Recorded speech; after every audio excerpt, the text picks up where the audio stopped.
একটা semi structure 1-to-1 interview, অর্থাৎ সালমা জান্নাত আমার সামনে বসে এসে, আমি ধরেন এক ধরনের সেক্টরাল এক্সপার্ট, আমার ইন্টারভিউ নিচ্ছে, অর্থাৎ ওই বিষয়ে স্পেসিফিক জ্ঞান থাকবে।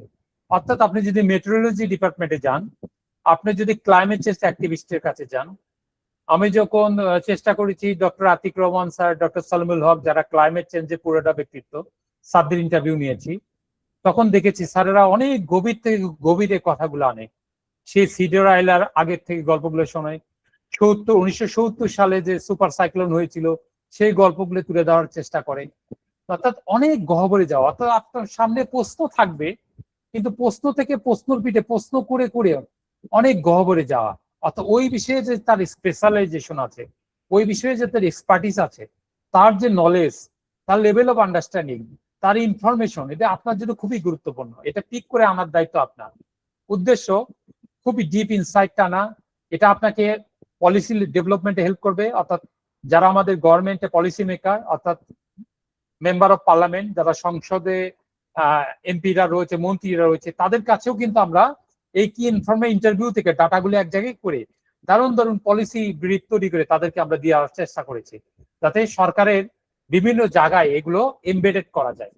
এবং পাশাপাশি ইনস্টিটিউশনাল অপারেশন, আপনারা যে বিভিন্ন প্রতিষ্ঠানে কর্মরত, বিভিন্ন গভর্নমেন্ট নন গভর্নমেন্টের যে কোলাবোরেশন এবং প্রতিষ্ঠানগুলোতে তাদের কার্যক্রমের বাড়ানো, সেক্ষেত্রেও কিন্তু এটা একটা এভিডেন্স বেস প্রুভেন ইনফরমেশন বা ডাটা বেস ডকুমেন্টস এবং কমপ্লেক্স কমিউনিটি সিস্টেম।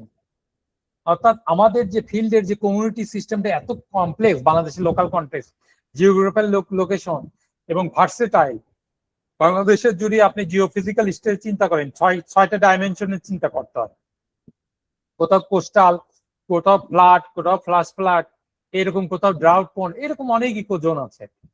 এবং পাশাপাশি দেখতে হয় অনেক গভীরে যে বেস্ট ফর গ্যাদারিং অথরিটিভ ইনফরমেশন। অর্থাৎ এটা খুবই মানে এমন ভাবে তিনি ডাটা বা ইনফরমেশন তারিখ সাল তারিখ সহ ব্যাখ্যা বিশ্লেষণ করে, সেটাকেও কিন্তু কোড করতে হয়। এবং পরবর্তীতে যখন এটা ইন্টারপ্রিটেশন অ্যানালিসিস করবেন, যেটা আপনার কোয়ালিটি রিসার্চের পাশাপাশি ফোকাস গ্রুপ ডিসকাশনের পরে এই কি ইনফর্ম ইন্টারভিউ, এই টুলসটা খুবই গুরুত্বপূর্ণ, যেটা আপনাকে সেন্টেন্স মেকিং এ হেল্প করে এবং বিষয়বস্তুর প্রায়োগিক ধারণা সম্পর্কে অনেক গভীরে বিশ্লেষণ করতে সহায়তা করে, কন্টেক্সচুয়ালাইজ অর্থাৎ ওই বিষয় সম্পর্কে নিগূঢ় তথ্য পেতে সুবিধা করে, এবং পাশাপাশি কিছুটা কোয়ান্টিটিভ ফাইন্ডিং, যদিও কোয়ালিটিভ রিসার্চ, কোয়ান্টিটিভ মানে ওই সংখ্যাগত তারিখ সময়, কোন সময়কে ট্রেন অ্যানালিসিস একটু বলে, কিন্তু এটা আবার মনে করেন না যে কোয়ান্টিটিভ রিসার্চের মতো এখানে chi square test, ANOVA, T test বা mean median board standard deviation করবেন, এটা করবেন না। জাস্ট কিছু সংখ্যা আসতে পারে, কিন্তু বেশিরভাগই ন্যারেটিভ।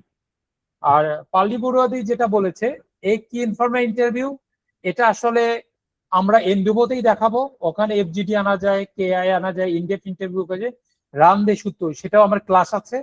যখন আপনাদের প্র্যাকটিক্যাল ক্লাস শুরু হবে, তখন সফটওয়্যারটা আপনারা ইনস্টল করবেন, আমি এখান থেকে দেখাবো, আপনারাও শেখার চেষ্টা করবেন। পাশাপাশি যেটা আগের পদ্ধতি, আমরা যারা প্রিভিয়াসলি করতাম, এগুলো আগে নোট টেক করতাম, ট্রান্সক্রিপ্ট থেকে ট্রান্সলেশন করতাম, পাশাপাশি ওই ট্রান্সলেশন গুলো সিমিলারিটিস দেখতাম, যে কোন ধরনের ইনফরমেশন গুলো বারে বারে প্রশ্ন অনুযায়ী প্যারাগ্রাফ আকারে এসেছে, সেগুলো এক জায়গায় আনতাম, আনার পর সেগুলো প্যারাফ্রেজিং রিফ্রেজিং করে লিখতাম।